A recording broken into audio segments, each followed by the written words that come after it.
All right. Welcome, everybody, to our third session of Let's Talk, an informative webinar that we have with the two experts here at the Kaplan Center for Integrative Medicine, coming to you from McLean, Virginia. My name is Agatha Arameo. I am the Executive Director for the Foundation for Total Recovery. The foundation is a foundation started by Dr. Gary Kaplan to help educate the medical field and general public on immune-mediated chronic illnesses. The first two sessions were on long COVID. This one, we are getting down to the root issue of not just long COVID, but of many other similar illnesses. So what is that? That is our immune system, our defender. So we are going to have a Q&A at the end as well. And I just want to let everybody know too that this is going to be recorded. Everyone in the room that's attending this as an attendee is not going to be seen. We won't be sharing any personal information outside of this. You'll just get an email from me about the recording. And that's pretty much it. And when you ask questions, feel free to put them into the chat. Again, we won't be sharing any information. We have a poll you can answer just to gauge the room. Again, we're not sharing any of that. So just feel free to participate, listen, and put in any questions that you might have. So next, I'll be introducing our two hosts for today. So Dr. Gary Kaplan and Nidhi Reva. Dr. Gary Kaplan is the founder and medical director of the Kaplan Center here, as well as the Foundation for Total Recovery that I mentioned. He is also the author of two books. And we are actually going to be giving away 3 autographed copies today as part of our giveaway at the very end of our Q&A. So stick around, don't miss that, so you can get a book and some other goodies. Through the foundation, he's actually also hosted 3 international symposiums with leading doctors, physicians, clinicians, researchers, scientists from academia all across the world. We are currently working on hosting our next one in Georgetown with a select group of doctors to present a white paper. So through the foundation, if you're subscribed to us, you'll hear more about that.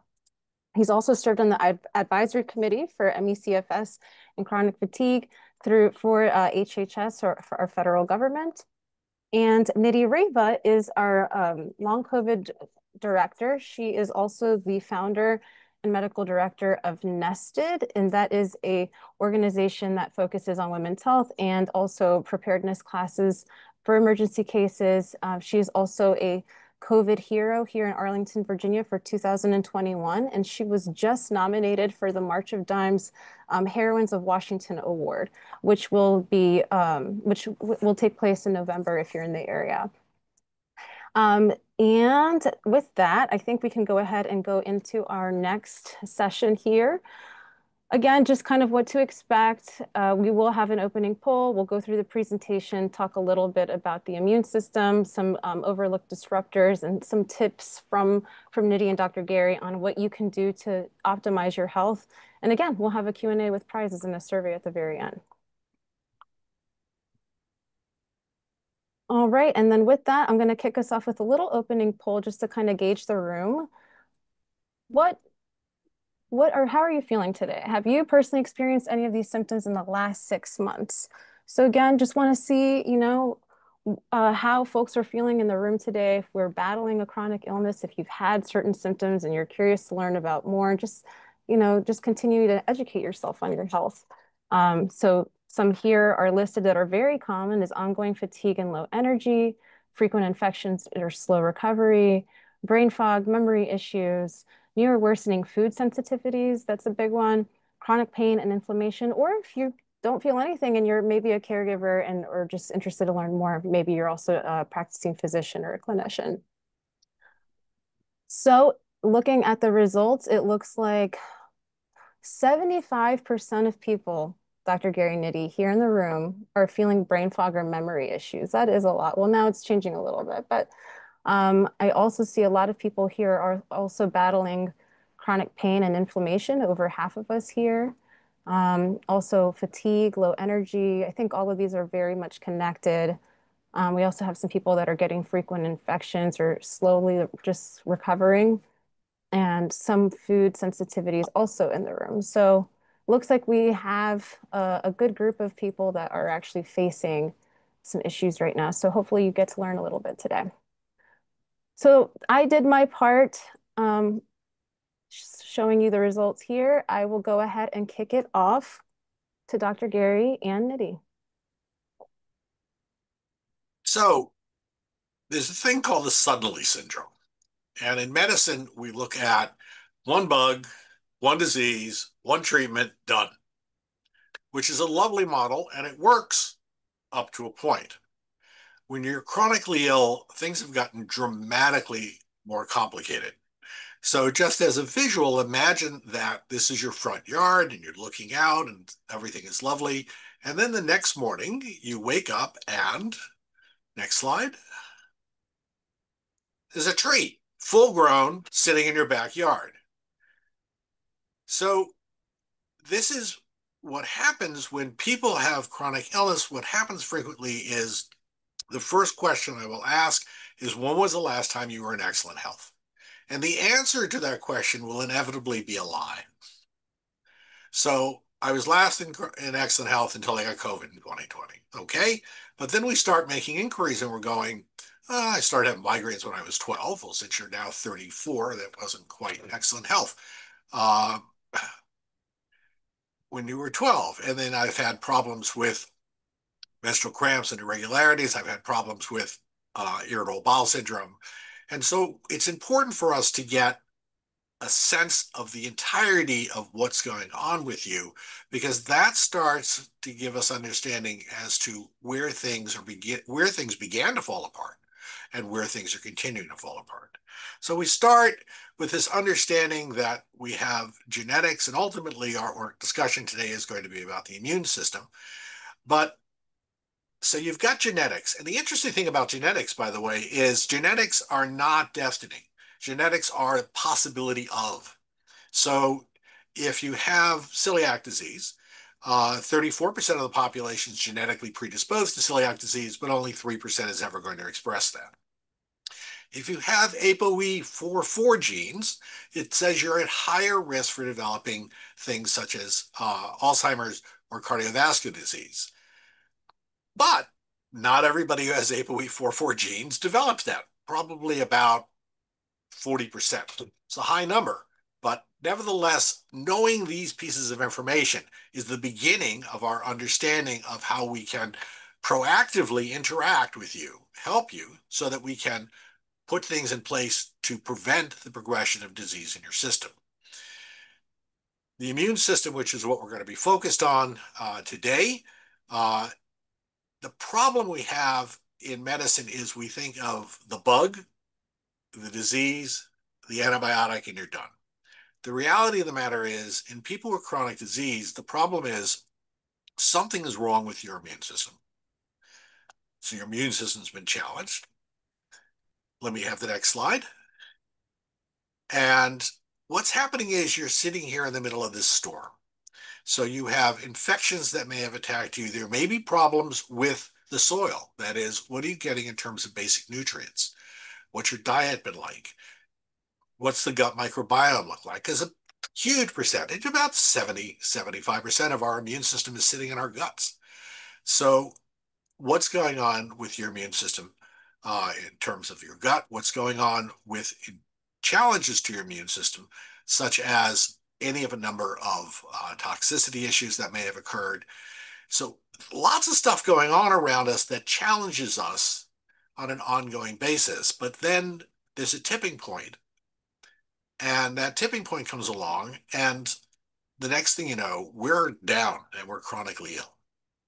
And I have at the top of this the word alignment, because I think it's something that is extremely important and that we do not pay enough attention to.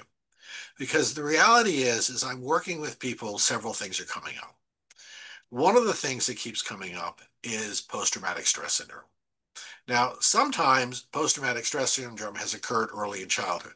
There's been abuse, there's been problems with rape or other assaults, and that weakens your immune system and can be embedded in it. Now, does that happen every time? No, but it does happen in a high enough percentage of people that we're needing to pay attention to that. I would say that easily 20 and probably as much as 40% of our population has PTSD.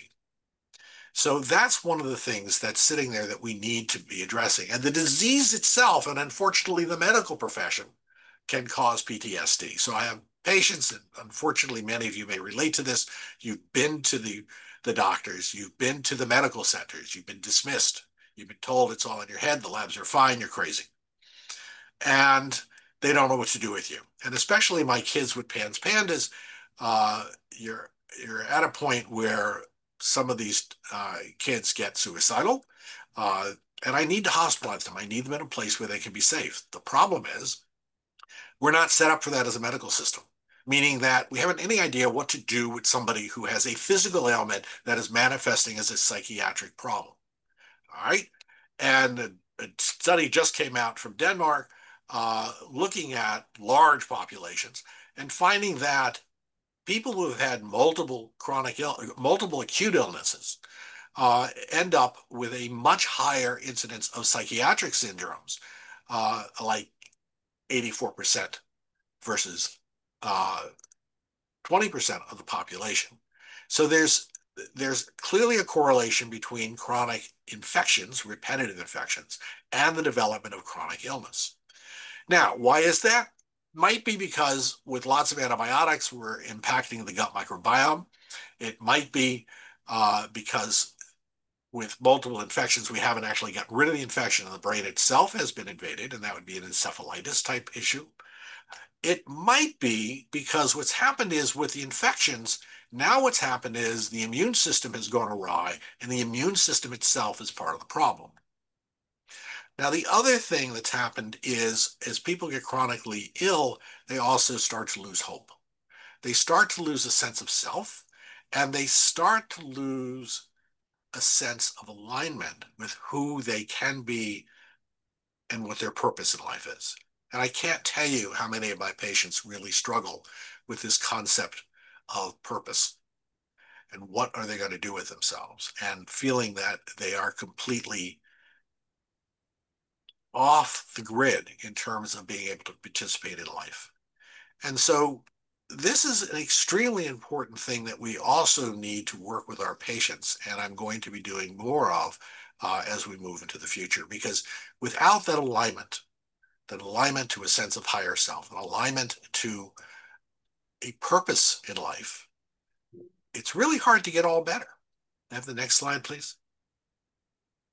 So what's happening is all these things that attack your system, toxins, and which result frequently in sleep disorders, the psychological stresses that occur in us, and we're going to go through each of these uh, a little bit later. But basically, you end up with this whole series of problems: brain fog, difficulty focus and concentration, fatigue.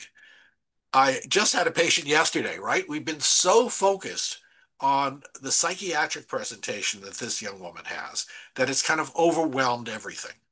And I'm sitting there and she's psychologically starting to do better and more focused and calmer. And I'm sitting there talking to her because she's a soccer player and she's an athlete. And mom's saying, yeah, but she can't do what she used to do. And I said, well, what does that mean? Well, she's getting short of breath. She hasn't got the endurance she used to have. This is all from COVID. So she's actually struggling, and they were at Children's, and she ended up dismissed at Children's because the psychiatric stuff was overwhelming things. And I'm suddenly sitting there listening to her going, oh, well, COVID lung's a thing. COVID attacks the vascular system. COVID can affect your ability to breathe. And so now I've got a kid who is having trouble breathing. Now she's young, and so she's got lots of reserve capacity. And we were so focused on the psychological that we were missing the physiologic that was coming into play here. So now we're refocusing in terms of addressing her lung issues. So she really has damage to her lungs. She has damage to the vasculature to her lung because of COVID. That needs to be addressed. Anxiety, depression. These are psychological stuff that happens when your brain gets on fire. Okay? So one of the things that's classic in things like Alzheimer's disease is problems with focus, concentration, but now you're ending up with problems with paranoia, anxiety, because the world around you isn't working right. You don't understand it. You're getting confused. Well, that's the extreme example, but it's happening also with our kids who are getting these problems.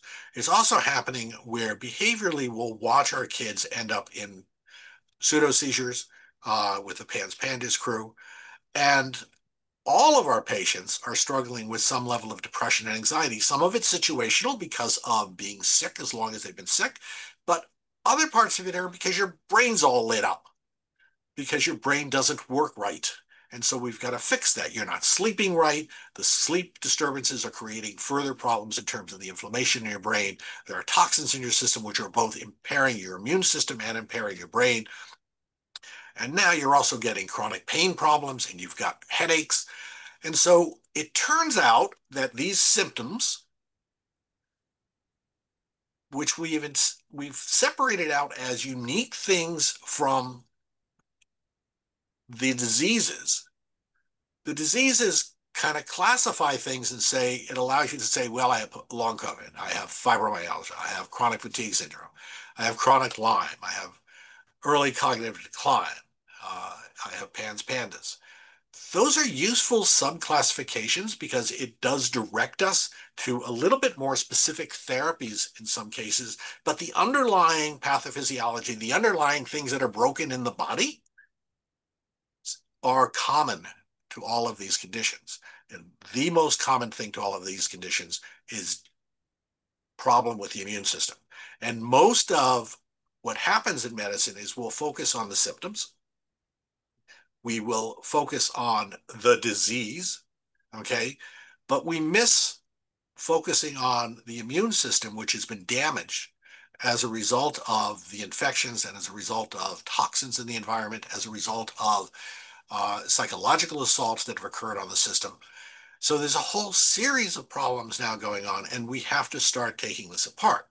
Now, and I've talked about alignment and I've talked about the psychological component, but when you're in the midst of the fog, you're not going to be getting anywhere. And so the very first thing we have to do is start addressing the things that are inflaming your brain. So first things first, we sit and we listen to you. We get a very thorough history. I need to understand when things started, how things evolved, because it's rarely the event, the particular disease that created the whole problem, but rather we see things in a whole picture. So we need to understand the totality of what's going on with you. So we need a comprehensive history and a comprehensive physical, and that doesn't occur in 15, 20 minutes. We need a couple of hours of your time. Then there's specific testing that we'll do. So the testing is not just about, what's your blood count, what are your liver and kidney functions, all important. But we're also diving deep into your immune system. We're trying to find out whether or not there are holes in the immune system, if you will. We're trying to get a lot bigger picture in terms of what's going on with you and whether or not there are other infections still sitting in your system, chronic strep, mycoplasma pneumonia, and others. And then we're also looking at specialized tests trying to discern whether or not you have tick-borne diseases that may still be in your system, whether or not which parts of your immune system are broken. We're investigating how and why your immune system broke. Do you have mold toxicity? Do you have heavy metals sitting in your system? So we need to get all of that picture. So we do all of this assessment, both talking with you, examining you, and doing a whole series of specialized testing. We're also looking at the musculoskeletal system because the musculoskeletal system plays a unique role in terms of your immune system. So the health of your musculoskeletal system needs to be factored into everything else that we're doing. Hormonal and digestive issues, obviously part and parcel of what we're talking about. With all of that information in hand, we create a very personalized plan combining both conventional and integrative therapies. And as necessary, we're going to refer you out to specialists to ensure that we've got full spectrum care. Because sometimes the problem isn't chronic fatigue syndrome, the problem is cancer. And so we want to make sure we've covered all bases. We want to make sure that we have not done just integrative medicine, but rather that we're doing good conventional medicine, that we're making sure that our medicine is top notch first and foremost, and that we integrate doing these other therapies and this other testing with a solid background in conventional medicine before we move forward. And that's where I think a lot of things get screwed up. We have people doing integrative medicine and they don't do conventional medicine. We have the conventional medicine group that dismisses integrative medicine. Doing both at the same time at a very high level takes a lot of work, a lot of study, reading across a lot of different literature. And so this is the challenge, is making sure that we're doing all of this stuff for your best health. So what a healthy immune system does is it protects us against the world around us. All right. Your skin is part of your immune system. Your skin is protects you directly in terms about viruses and bacteria invading. Your gut is crucial, as we've discussed earlier, for controlling inflammation and avoiding overreaction or underreaction of your system. And it also helps the body heal and repair. So inflammation in and of itself isn't a bad thing. Inflammation in itself is necessary for our survival in the long term life. But if it's overreactive, if there's too much inflammation, then we're in trouble. If there's too little inflammation, then we're in trouble. So what we need to be looking at is a balanced immune system so that it ideally is functioning to give you your best health. Next slide, please. So the immune system we're going to divide into two great big places. The innate immune system, which is your first responders. The innate immune system, and do the next slide, we'll just make it easier. The innate immune system is fast acting. It is the side of your immune system which goes into action the second you are injured. Anytime cellular damage occurs anywhere in the body, for whatever reason, the innate immune system responds. And so it's fast acting. It is not real specific, meaning that it kind of always reacts kind of the same way. Uh, the statement here about no memory actually isn't quite true. It turns out that part of our innate immune system has memory and will respond faster when we're exposed to things. White cells, and specifically if we look at post-COVID, we've been able to identify there's three different types of white cells. We've been able to identify, or neutrophils specifically. One of those is being the thing that seems to be most damaged. But we also want to be looking at eosinophils because that's where we're going to see mast cell activation syndrome. And we're looking at the inflammatory factors that come out of those, which are typically interleukins and other complement factors. So we need to quiet that piece of the immune system down first, and we'll use things like low-dose naltrexone, or we may use doxycycline. So these are knowing about the innate immune system and knowing how to respond to it and knowing how to test for it is really important as part of what we're doing for you. Now, the other piece of it is the acquired immune system. The acquired immune system, throw the next slide up. The acquired immune system is antibodies. Okay? So the body now comes into play where if you get an immunization, you build antibodies to flu, and that's going to protect you long term from flu. Now, it doesn't protect you forever from flu because flu switches its identity enough so that you need to constantly get yearly revaccinated in order to protect yourself against whatever flu is coming around that year. The same thing we see happening, by the way, with COVID. COVID is evolving. We're now on, I think, the 6th or the 7th strain of COVID. And they each have a little bit different presentation. But the problem is they all seem to end up with a real risk of long COVID. So COVID in and of itself is a unique bug in terms of the probability of ending up with long-term disability. But we need to be able to look at what's happened to the immune system, because when the immune system gets damaged, it can now be attacking your brain. And the reason it does that is a thing called molecular mimicry. And so what that means is that the antibodies come out and they look at the bug and they say, okay, we're going to go kill this thing because it doesn't belong here. But it looks around and it says, the protein on this bug look very similar to the proteins on your brain. So we're going to go after that also. Now, brain fog, focus and concentration, psychiatric issues, all kinds of things are now occurring because the immune system has made a mistake. And so we need to be paying attention to the immune system in terms of how we get it better and what we have to do in terms to address it. So the problem is at its basis, when we're addressing things at what weakens the immune system, what has set us up, then we also have to turn around and say, well, is the immune system still at play in terms of being the problem? And so then we have to figure out how we're going to go address that. And that takes some very specialized and advanced both testing and treatments and unfortunately some very expensive treatments in order to be able to address that. But without addressing that, you're not getting all the way better. And without addressing that, you're set up for very long-term problems.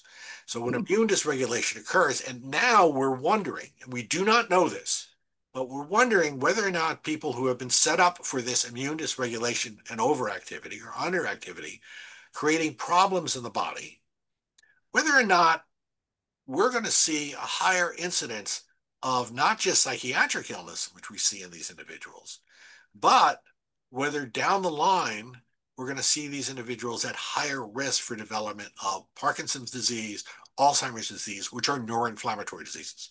We don't have that data yet. But now that we have finally redefined Parkinson's and redefined Alzheimer's as neuroinflammatory diseases, we understand that uh, this is a potential problem. So that puts even more urgency that we make sure we get this stuff as fast as possible and that we shut down all the aberrant immune responses and we get your immune system functioning as healthy as possible for your best longevity and your best health. Next slide. Nidhi, you're So, up. thanks. So as Dr. Gary said, our immune system doesn't get sick overnight, that there are oftentimes things that, lead up to it. But these are some of the things that are, very commonly seen in our practice with our patients. So mold toxicity, this is different than a mold allergy that you would get diagnosed from an allergist. This is that a person is exposed to mycotoxins. Mycotoxins is a toxic substance that is produced by mold. And this is actually a very simple test. It's a urine test that we do for our patients. Oftentimes when patients have fatigue or brain fog, this is kind of a go-to test for it. Mycotoxins are actually immunotoxic and neurotoxic. So, oftentimes when we start patients on treatment, we really need to make sure that they don't have mycotoxins, that we want to go ahead and treat that before. And the good news is it's, it's really easy to treat mold. It just takes some timing and dedication. And so it's great because we use a lot of detox mechanisms like using binders. A binder is like clay or charcoal. And it's something that you want to do under the guidance of a provider. But we also want to go ahead and take a look at heavy metals. So what we know is that patients can be very susceptible to heavy metals. Those things like mercury, lead, oftentimes, is in our water, in some of the things that we eat, and especially if you eat a lot of fish. And it's important for us to do this test because, these heavy metals can actually build up in our immune system and cause a lot of oxidative stress. This is actually it's a functional medicine test that we do in our office. I know we've been talking a lot, especially in the media, about plastics and BPA. What we can say about it is there are things that we can all do to kind of reduce that risk and that exposure. Currently, there's not a really good test for, plastics that is commercially available. But what we say to patients, all the time is, to avoid having microplastics and being exposed to that. The small things that you can do is one, every time you get a receipt when you write a credit card, that actually is made of thermal paper and has a lot of BPA in it. We tell you not to really take that or use an email receipt. When you warm up foods, we tell you ideally to warm it up in ceramic or glass bowls, less in plastic things, and using a water bottle that's reusable. So you're not ingesting a lot of things from temporary water bottles. So those are kind of some things. A lot of detox methods that we also talk to patients about is infrared sauna can be really helpful. Now there's a lot of people that have them in their homes because they're more commercially available and they're personalized. How our parents told us to eat our green, leafy green vegetables. Eating, cruciferous vegetables like cauliflower, broccoli, Brussels sprouts, those are also very helpful in the detox pathway. Sweating and hydration and exercise. And then again, using binders under the guidance of medical professionals is very helpful. Let me back up and add one thing here. You need to be careful where your food sources are coming from. I had one woman uh, who had been working for an IPO in Serbia, and she unfortunately had colon cancer and had failed 3 rounds of chemotherapy. Uh, and I tested her for heavy metals, and she had some of the highest, actually, not some of, she had the highest levels of mercury and lead in her system of anybody I've seen before or since. And the problem was, she tells me she's eating organic, everything from her own garden. Well, the soil in Serbia, for the most part, which has been war torn, is poison. And so what was happening is the the plants were leaching the heavy metals out of the soil, and she thinks she's eating a good diet when in fact she's poisoning herself. So you need to be careful where you're getting your food from. Make sure that it's organic for whatever that means, and that's a challenge because uh, eating, especially kale, a friend of mine, Dave Asprey, hates kale. But the interesting thing about kale and the problem with kale, kale's a brilliant leach. Okay, it will leach all kinds of heavy metals out of the soil, which means that if it isn't grown in the right soil, you are sucking down lots of heavy metals that have gotten into that food supply. So you need to be careful about where you're getting your food from as much as possible. Also, with regards to heavy metals, about 20% of the U.S. water supply system has lead in it. So it's a very serious problem. And sometimes it's also worthwhile getting your water checked to see whether or not it's contaminated with heavy metals. It's a good thought.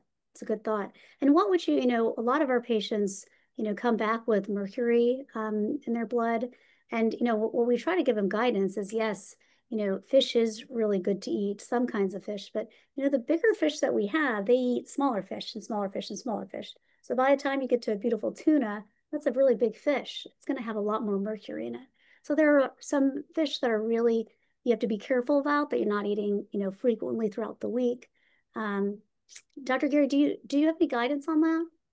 Yeah, I mean, so if we in fact we find elevated mercury levels on it, the first thing we tell people to do is stop eating seafood, stop eating fish. Now, herring is fine, mackerel are fine, but the bigger fish, as Nidhi was pointing out, tuna, but also swordfish, which I have no idea why that's legal in this country, because the amount of mercury found in swordfish and shark, should you eat such, is massive. And so we've really poisoned the nest, unfortunately. The albacore tuna that is canned tuna. The FDA says pregnant women should not be eating more than 2 cans of tuna a week because you're going to poison your child. Well, you're poisoning yourself, so maybe we shouldn't be eating it either. So we need to be careful about all of these things in our environment. So mold in terms of problems with water damaged buildings, and then our food sources. It's a challenge. It's a big challenge. And some people tolerate these things better than others. So mold toxins, again, going back to mold toxicity is also a genetic predisposition. Okay. And we don't know all the genes associated with mold toxicity. Richie Shoemaker has identified some, but we have couples where one spouse has no problems whatsoever living in the house, and the other spouse is like dying from mold toxins in the house. So we've had a couple of people who have literally had to leave their house, find other houses because one spouse could not continue to live in that house. Because if you don't have the genes that make the enzymes to break down the mold toxins, they're just going to pass into your gut. They're fat soluble, they're going to get absorbed, and then they need to be put somewhere. And mostly where they're put is in the brain. So they direct neurotoxins and they directly impair the immune system. So it's a challenge, and genes are a big deal. Right. Um, did we have something before? This is the next slide? Okay. All right. So as Dr. Gary says, like it's definitely multifaceted, right? And, going to your normal PCP that, has 15 minutes with you, they're going to do some basic tests, but mold toxicity and heavy metals, those are not tests that they're generally going to run. I also like to look at, when we're doing the Kaplan method, we look at kind of, a patient overall. So vitamin D, zinc, B12, those are really important for mitochondrial growth. So as patients struggle with fatigue, um, it's really important to kind of look at, are they at their optimal levels? Now, we should get this by eating fruits and vegetables and stuff like that.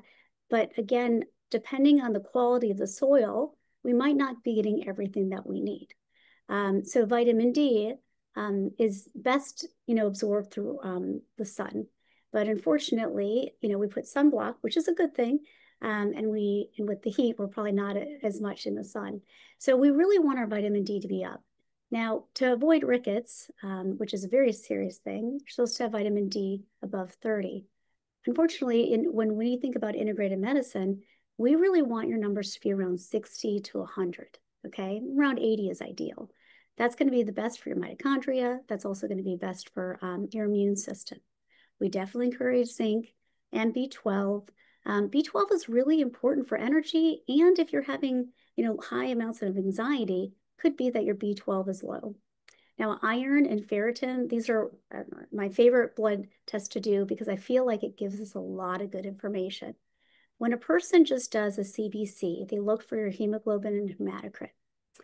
But the iron and the ferritin levels, that's different. That's the savings account of your iron stores. So you have their checking account, which is your hematocrit, and then the ferritin savings account. It's not common to get your ferritin checked, but that really shows us how much reserves you have. Also, ferritin can be a good indicator of an inflammatory process. So if it's super high, then we look at it and we get worried because we know that there is inflammation in your body that we need to target. Magnesium is helpful for so many different things. And unfortunately, the soil that's in the United States is not really magnesium rich. So it is very common for us to use magnesium citrate or oxide for constipation, but then taurate for other things, especially for sleep quality. I think we missed a slide. It was one about leaky gut that I want to make sure we get to. But we can talk about stress.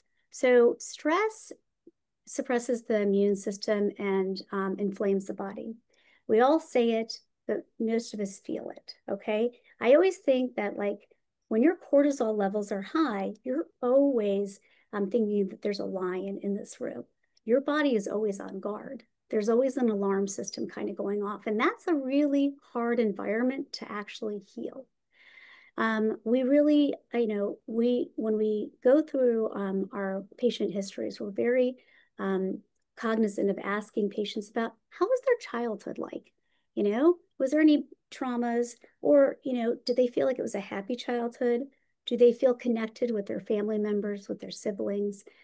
Because those things also provide a lot of framework for your health overall.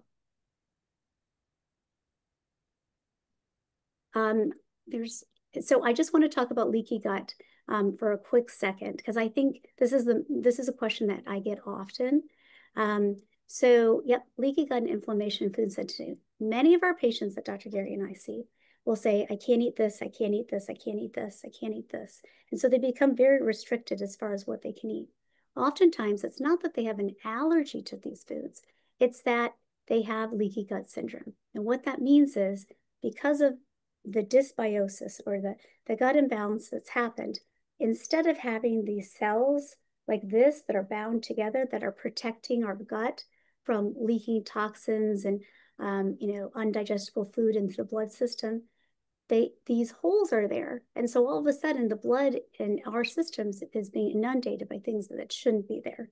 So patients get irritated, they don't feel well. Oftentimes it's undigested food particles, toxins, sometimes microbes that are there. But once we help patients clean up their diet, that inflammation reduces significantly.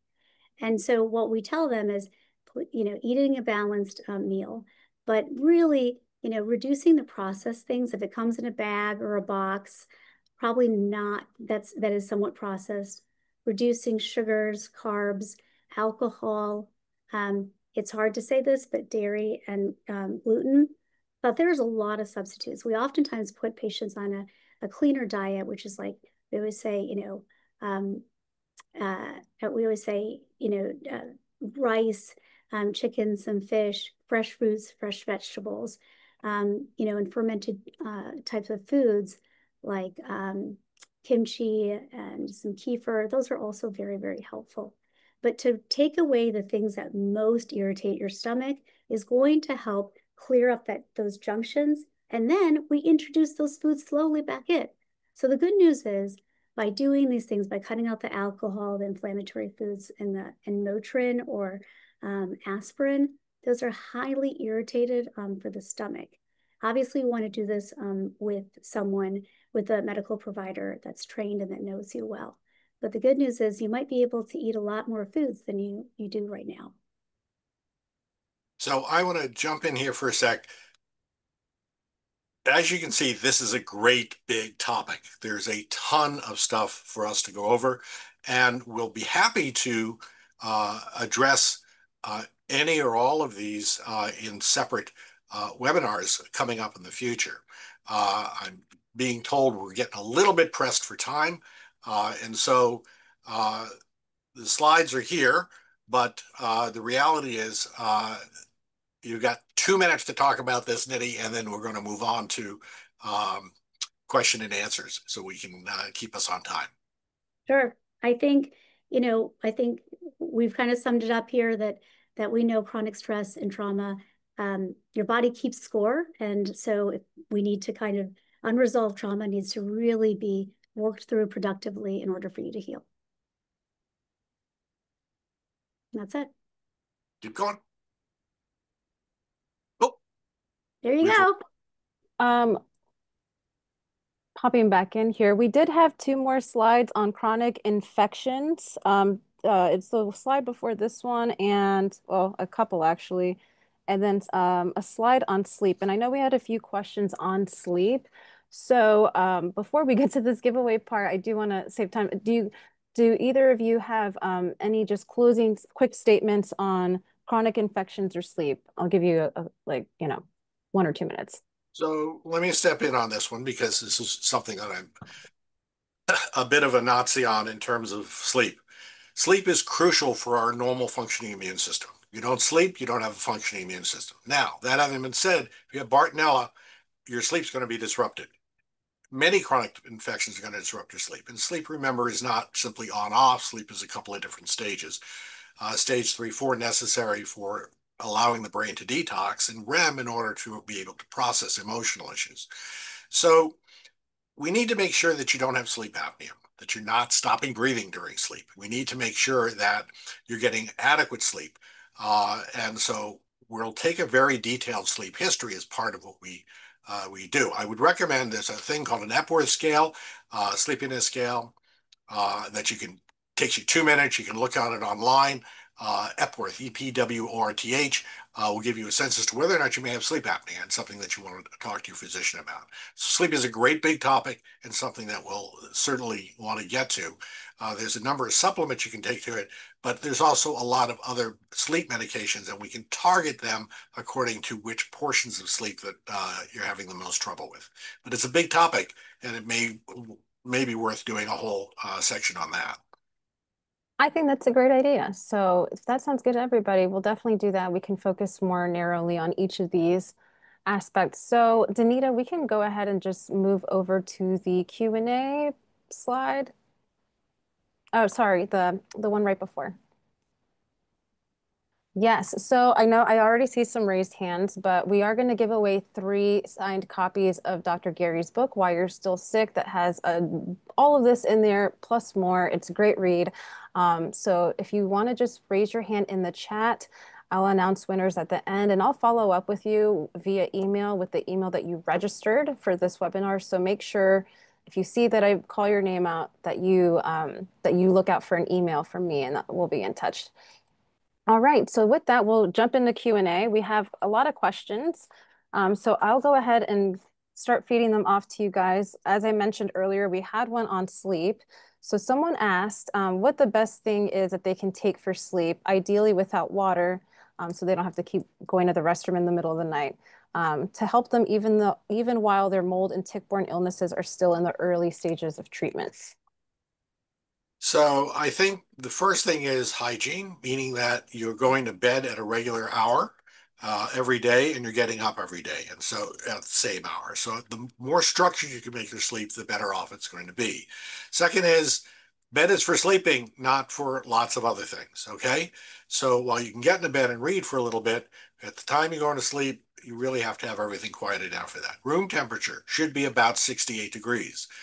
Needs to be dark. Okay, and if you need to wear a mask, you should do that. And it needs to be quiet. So sometimes wearing earplugs can be necessary in order to, if your partner snores, in order to shut out the outside environment. So sleep hygiene in and of itself is extremely important, first and foremost.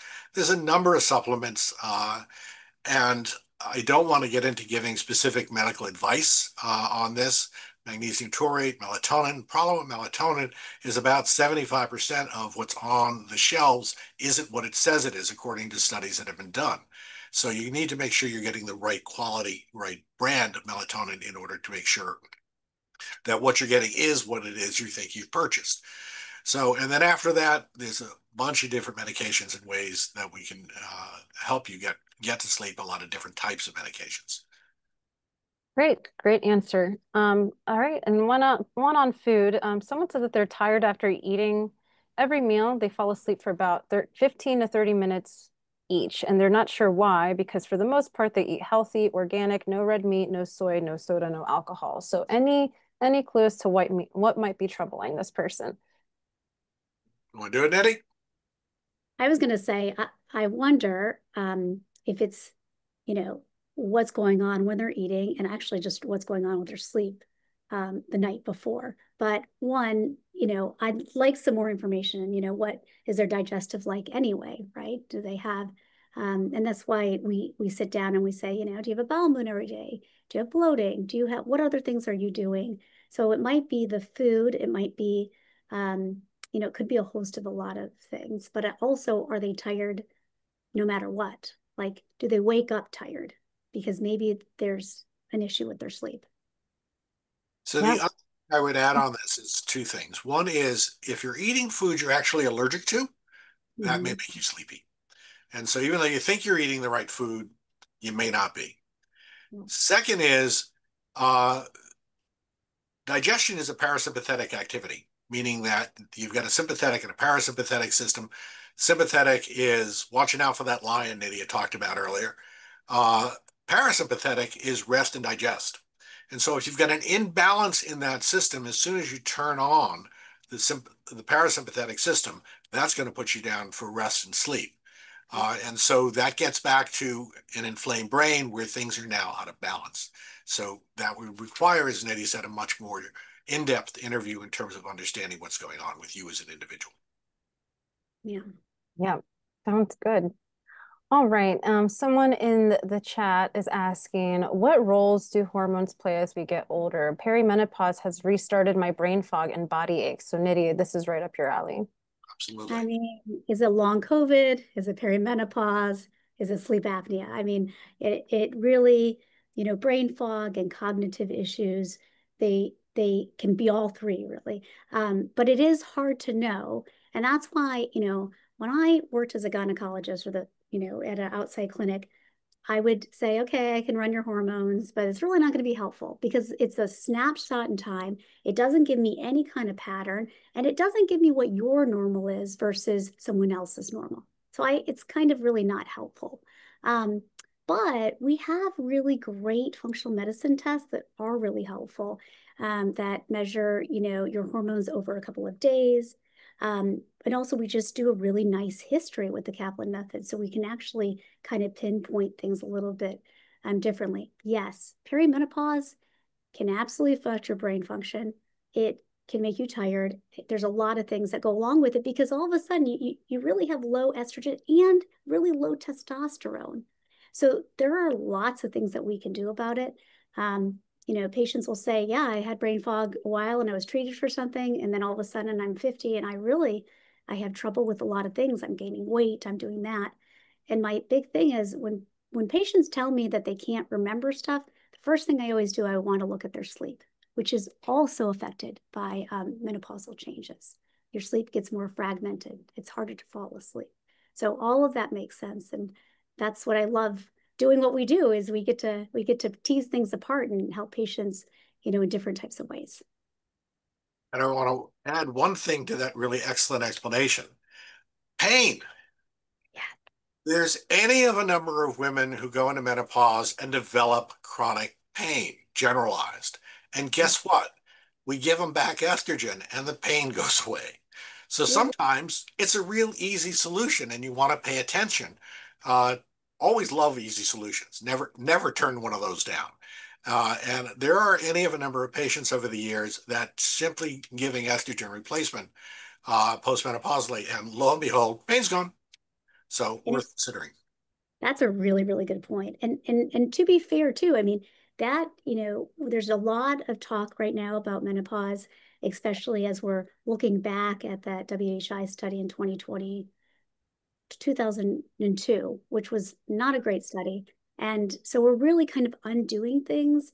And, for I think in the best of ways, women are actually being able to talk about things openly without being dismissed. So we really welcome that. That's a really good point, Dr. Gary, about pain. Great. Thank you both. I think, and it's kind of similar in that lane. And I know, Nidhi, you just wrote an article on this. I'm actually putting it in the chat right now, but someone had a question on ferritin levels. Same person, actually. What's a good number for ferritin levels generally? Boy, that's a great question. It depends, right? So I really, for a woman who's menstruating or not menstruating, for good quality sleep, I want them to be, 50s, 60s would be great. Um, Now they say 12 is normal by a normal standard, but that is not. And, one of my favorite like things is I like to work with teenage girls because remember, academics are very the same, but then as soon as women start menstruating, their ferritin goes down. And what they see is that word recall goes down, their test score sometimes goes down. And then these studies give the women iron, and all of a sudden, like their brain is more clear and their sleep is better.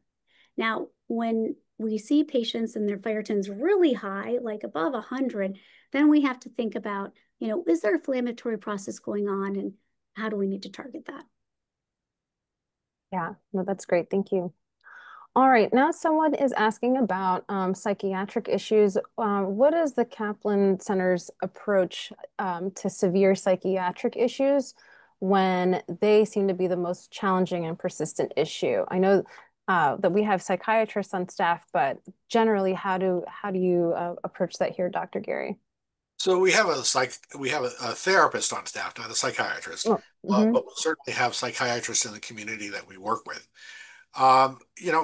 First, second, third, fourth priorities is making sure people are safe. That's first things first. So we need to make sure that people are safe.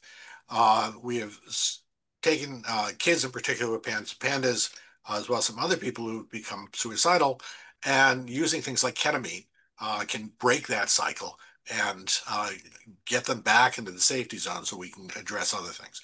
So yeah, it's real important to make sure we're identifying the underlying factors that are setting off the inflammation. But first thing, make sure they're safe.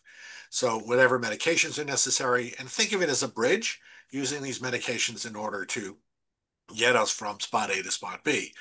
Reduction of inflammation. Lithium is a lovely medication for helping reduce inflammation in the central nervous system.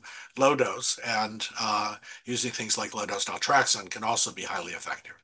We want to identify what the underlying problems are, whether or not there's challenges where the immune system is in fact attacking the brain, and we have an autoimmune encephalopathy, okay, which means the immune system is attacking the brain. So that's creating the inflammation. And then, so what do we need to bring that down? So you do that with what are the factors that have started the problem? Infections, toxins, whatever is going on there.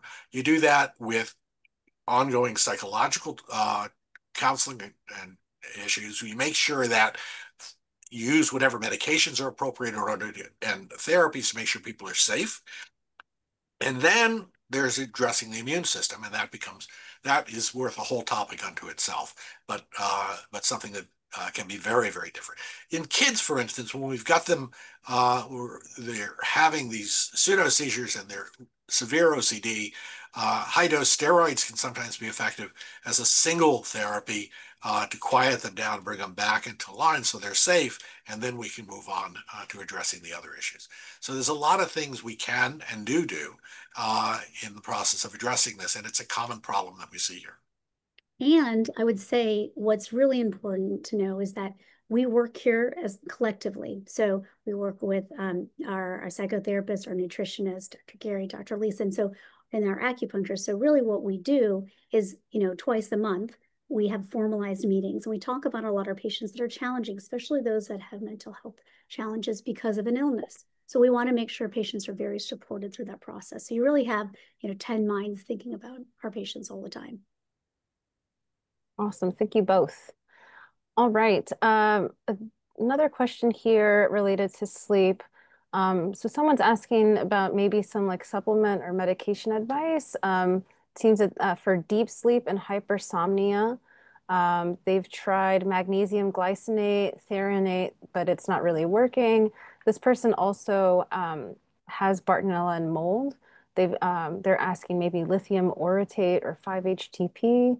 Any insight there? So we don't want to be in a position of giving specific medical advice because we don't know enough. We don't know enough Mhm. about your history and what's going on. So certainly supplements can be extremely useful for helping you get to sleep. But I think that if your brain's inflamed, especially Bartonella, man, if you don't address the BART, getting people to sleep is a real big challenge. And there are specific medications that can and should be utilized because we want to do everything we can to restore your sleep processes. So it's an important question. It's an important issue, but it's not one that has a real simple here, take this answer. Yep. Sounds good. And then we have one here. Someone's asking, for thyroid levels, they found that regular panels aren't very informative. If there's, again, kind of like a recommendation question, but what kind of testing or levels are generally recommended because they seem to have their hair falling out when their levels are off, even if the thyroid panels look to be, okay. Another challenging question because just because thyroid's not the only reason you lose hair. Right. Totally. Certainly a thing you look at. But yes, you're correct. In thyroid, you need to look at free T3, 3T4, and you need to look at reverse T3. Because what happens is T4 is the predominant hormone made in the thyroid gland, but T3 is made predominantly in the periphery by an enzymatic conversion of T4 to T3. And T3 is the most active form of it. If you have a particularly high level of reverse T3, then in fact that process is very inefficient. And supplementing a T3 uh, uh, medication as opposed to a T4 medication may in fact be a better approach to get you better results. But again, are there other mineral or trace mineral deficiencies that are contributing to this process? Uh, what else is going on? I mean, if you're acutely ill, the body's doing everything it can to keep you alive, and growing hair is not necessarily its highest priority. So we've got to get you better. We've got to make sure that we're getting proper nutrients into you. Absolutely. Well, that brings us to the end of our Q&A session. So thank you everybody for submitting your questions. And again, it just seems like gauging from the room, there's a lot of complex issues to your point. So it's very important to see your provider, to talk to a doctor. And if you have any questions and if you're interested in coming to the Kaplan Center, to talk to a nurse and see if maybe this is a good fit, if McLean's not too far from you or not too far of a trip. It's something to definitely consider if you're facing a lot of issues. All right, so next slide, please. I'm going to go ahead and announce our winners for today.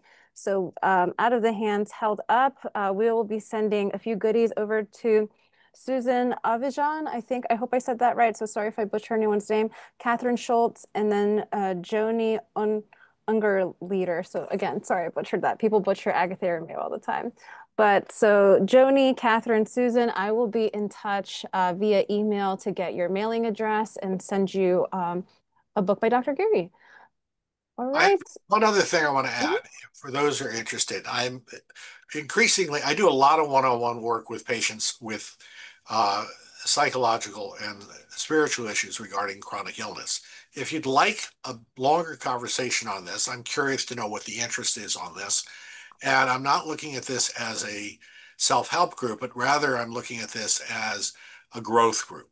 Lots of you are stressed out to the nth degree with your kids. Lots of you are stressed out with your own illnesses. And being able to talk about this perhaps a little bit off to the side, not directly in terms of the illness, but indirectly about beliefs about the illness, beliefs about yourself, and your own personal goals. So if there's interest in that, I'm curious to know that, and I would like feedback from you on interest in that topic. Yeah, absolutely. I will, I'm going to send everybody that attended today, and that's registered actually the recording. So I'll actually also send a survey on that. So sounds good. All right. Well, thank you again, everybody. It's 1:31. Thank you for listening in today. We will be in touch with a recording of the webinar. I just put a link in the chat. We do this as a courtesy, this educational work. We also work a lot with hosting conferences and working with universities and doctors and getting their time. So any donations are appreciated. We are a 501c3 nonprofit, so they are tax deductible. So just something to consider, or if you work with an organization that's also philanthropic, please keep us in mind. Also feel free to reach out at info@foundationfortotalrecovery.org. If you have any questions on the work that we do, anything for collaboration, we are definitely a source here to help and to partner to move the conversation. So again, thank you for attending, and we hope everybody has a healthy, wonderful rest of your day. Thank you. Thank you. Thank you.